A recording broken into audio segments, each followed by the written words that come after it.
Hello everyone, hope you are keeping well. So ये हमारा third chapter start हमने कर दिया है बेसिकली। ठीक है, आप बहुत जनों बच्चों की रिक्वेस्ट आ रही थी कि सर चैप्टर 3 और चैप्टर 4 जल्दी से जल्दी कवर कीजिए। So I will try to cover as soon as possible.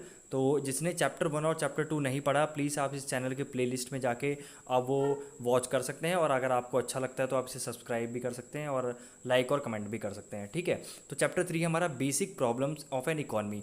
देखिए, कोई भी इकॉनमी हो, भले एक डेवलपिंग इकॉनमी हो जैसे इंडिया है, अंडर डेवलप्ड इकॉनमी हो जैसे अफ़गानिस्तान है, या आप कह सकते हो कि एक डेवलप्ड इकॉनमी है जैसे यूरोपियन कंट्रीज़ हैं, कनाडा है, यूएस है। ठीक है, तो इन सब इकॉनमीज़ जो हैं बहुत प्रॉब्लम्स फेस करती हैं। ठीक है, और सारे ऐसा नहीं है कि जो डेवलप्ड है वो फेस नहीं करती, जो डेवलपिंग ही फेस करती है, ऐसा कुछ नहीं है। कुछ बेसिक्स प्रॉब्लम्स हैं जो सारी इकॉनमी, वर्ल्ड की सारी इकॉनमी जो है उसको फेस करती हैं। ठीक है, और कुछ ऐसी प्रॉब्लम्स भी होती हैं जो कि कोई अर्थव्यवस्था की वेरी कर सकती है प्रॉब्लम। फॉर एग्जांपल, जो इधर की लेट सपोज इंडियन जो है, इंडियन इकॉनमी है, वो हो सकता है कि प्रॉब्लम्स उनकी अलग हो। ठीक है, आपकी दूसरी जो नेबरिंग कंट्रीज़ है, आसियान जो कंट्रीज़ हमारी, ओके, वो उनकी अलग प्रॉब्लम्स हो, चाइना की अलग प्रॉब्लम हो, यूएस की अलग प्रॉब्लम हो, तो वो भी वेरी कर सकते हैं। लेकिन कुछ बेसिक्स प्रॉब्लम्स हैं जो सबकी कह सकते हैं कॉमन है, या सब इकोनॉमी जो है जो कि बेसिकली आपकी फेस करती है फ्रॉम टाइम टू टाइम। तो सबसे पहले आपका चैप्टर का नाम ही basic problems of the economy. So introduction हम नहीं पढ़ेंगे क्योंकि ऑलरेडी आपने पढ़ ही लिया होगा इसको। सो इकोनॉमिक प्रॉब्लम, देखिए इकोनॉमिक प्रॉब्लम ये ध्यान रखिए, यहाँ इस चैप्टर में दो प्रॉब्लम्स हैं। एक तो इकोनॉमिक प्रॉब्लम है, एक सेंट्रल प्रॉब्लम्स है। सेंट्रल प्रॉब्लम्स हम आगे पढ़ेंगे तो बहुत बच्चे कंफ्यूज हो जाते हैं, इकोनॉमिक प्रॉब्लम और सेंट्रल प्रॉब्लम्स तो दो अलग अलग चीज़ें हैं। एक तो इकोनॉमिक प्रॉब्लम है और एक सेंट्रल प्रॉब्लम है। तो सबसे पहले हम क्या पढ़ रहे हैं, इकोनॉमिक प्रॉब्लम। तो इकोनॉमिक प्रॉब्लम क्या होता है, देखिए ह्यूमन वांट्स आर अनलिमिटेड। ठीक है, आपको ये पहले समझना पड़ेगा कि जो हर एक इंसान की ना वांट्स अनलिमिटेड है। अगर आज आपके पास बाइक है, आज आपके पास साइकिल है तो कल बाइक चाहिए, बाइक है तो आपको फिर एक कार चाहिए, कार है तो फिर मे बी उससे बड़ी कार या एसयूवी लग्जरी गाड़ी चाहिए आपको।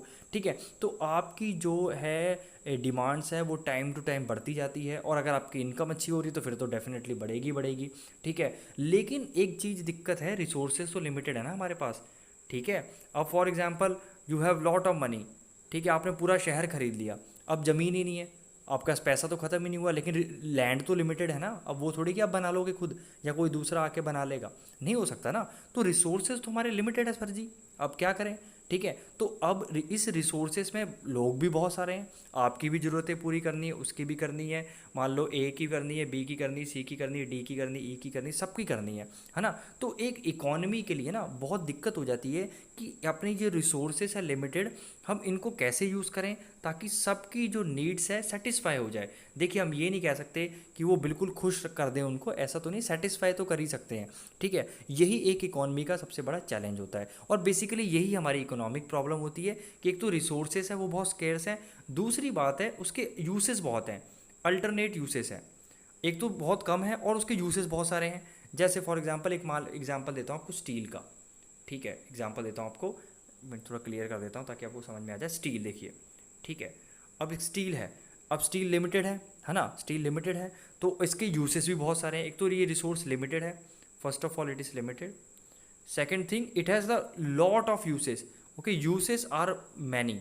ठीक है, अब ये फर्नीचर में भी आपको पता है कि कील वगैरह उसमें भी यूज़ होता है, घरों में यूज़ होता है, फाइन। आपका बड़ी बड़ी हैवी इंडस्ट्रीज़ में यूज़ होता है, आपका ऑटोमोबाइल इंडस्ट्रीज़ में यूज़ होता है। कहाँ नहीं होता स्टील, ये बताइए आप। एवरीवेयर होता है, हर जगह होता है। ठीक है, वेपन्स बनाने में होता है, घर के बर्तन बनाने में होता है। तो एक इकॉनमी के लिए अब ये डिसाइड करना है कि भैया स्टील लगाए कहाँ, है ना। तो ये एक चैलेंज है, ये छोटी मोटी बात नहीं है, बहुत बड़ा चैलेंज है कि उसको सबसे अच्छे से कैसे यूज़ करें ताकि इकोनॉमिकली भी फ़ायदा हो जाए और सोशली भी फ़ायदा हो जाए और लोग सेटिस्फाई भी हो जाएं। ठीक है, ये एक इकोनॉमिक प्रॉब्लम होती है, इसे बोलते हैं economic problem in a nutshell. Fine, तो अब थोड़ा सा इसे डीपली पढ़ लेते हैं। देखिए, सबसे पहला क्या होता है, ह्यूमन वांट्स आर अनलिमिटेड। ठीक है, ह्यूमन वांट्स आर अनलिमिटेड, और उनकी जो वांट्स है वो कभी ख़त्म नहीं होती। जैसे जैसे इकोनॉमिक प्रॉस्पर करती है, उनकी इनकम इंक्रीज होती है और डिमांड बढ़ती रहती है, लेकिन रिसोर्सेज क्या है आपके, लिमिटेड हैं। तो scarcity, resources are scarce. Okay, resources are scarce. तो लेकिन scarcity is a fundamental problem of every society. लेकिन आपकी बात ठीक है, आपकी ज़रूरतें बढ़ रही हैं, डिमांड्स बढ़ रही हैं, लेकिन रिसोर्सेज क्या हैं आपके, स्कैर्स हैं। रिसोर्सेज देखिए यहाँ पर लिखा है कि resources of a economy are insufficient, okay, resources of a economy are insufficient to satisfy the wants of the all the peoples of the society. बहुत मुश्किल होता है कि सबकी ही ज़रूरतें पूरी कर दें। तो देख लीजिए सबसे पहले क्या प्रॉब्लम आई, सबसे पहले जो है वांट्स वो है बहुत सारी हैं, ठीक है, उसकी वजह से क्या प्रॉब्लम आ रही है आपकी, क्या कह सकते हैं, स्कैरसिटी की दिक्कत है, ओके। और जब स्कैरसिटी की दिक्कत है, रिसोर्स बहुत लिमिटेड है, तो सबसे पहले आप दिक्कत क्या आएगी, उसे यूसेस कहाँ करना है, कहाँ उसको लगाएं, ठीक है, बेसिकली एलोकेट, कहाँ एलोकेट करें, कहाँ रिसोर्सेज आप एलोकेट, सॉरी मेरी राइटिंग थोड़ी सी ख़राब हो रही है but I hope you understood. तो वॉन्ट्स जो अनलिमिटेड वॉन्ट्स है आपकी, अनलिमिटेड वॉन्ट्स है आपकी, ठीक है, अनलिमिटेड वॉन्ट्स है, उससे क्या है, उससे क्या प्रॉब्लम, एक प्रॉब्लम है आपकी, ठीक है, अनलिमिटेड वॉन्ट्स की वजह से, ठीक है। दूसरी प्रॉब्लम हमारी क्या खड़ी हो रही है, स्कैरसिटी है, ठीक है, स्कैरसिटी की वजह से, और उसको क्या करना है, एलोकेट करना है, बहुत इन रिसोर्सेज को कई जगह पे एलोकेट करना है, ठीक है। तो ये होती है हमारी इकोनॉमिक प्रॉब्लम। तो सिंपल अगर डिफाइन करेंगे economic problem, so basically your economic problem is a, you can say your economic problem is a problem regarding the allocation of limited resources for the production of alternate goods or and services। तो मैंने आपको बता दिया है, क्योंकि आपके resources limited हैं, ठीक है, रिसोर्सेज लिमिटेड हैं, तो उनका प्रोडक्शन आप कैसे करें, बहुत सारे गुड्स, अल्टरनेट गुड्स, क्योंकि उसके कई वर्जन्स बनाने हैं, स्टील के आपको कई वर्जन्स या कई गुड्स बनाने हैं, तो उसका बेस्ट आप कैसे प्रोडक्शन करें उनका, कि आपके जो डिफरेंट कॉम्बिनेशंस हैं उनका सही से कैसे आप उस रिसोर्सेज को एलोकेट करें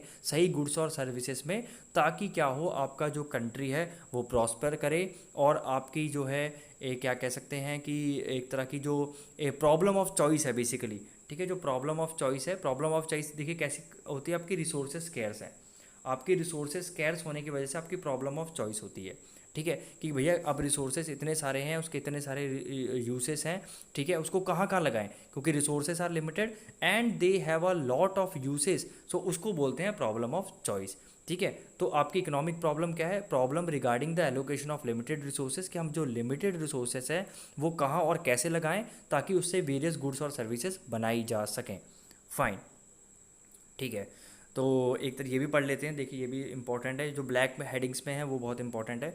the law of scarcity states that the goods are scarce because they are not enough resources to produce all goods that people want to consume. तो स्कैरसिटी, जो लॉ ऑफ स्कैरसिटी या scarcity कैसे पता लगता है कि क्या है, कब है, सबसे पहले कि जब आपके पास रिसोर्सेज इनफ नहीं है बहुत सारे गुड्स और सर्विसेज बनाने के लिए जो कि लोग कंज्यूम करना चाहते हैं, तो तब पता लगता है हमें कि ये एक रिसोर्स क्या है, स्कैर्स है, ठीक है। इसमें यही इंपॉर्टेंट था बेसिकली, आपकी इसमें इंपॉर्टेंट क्या है, इकोनॉमिक प्रॉब्लम की डेफिनेशन है जो कि ये है,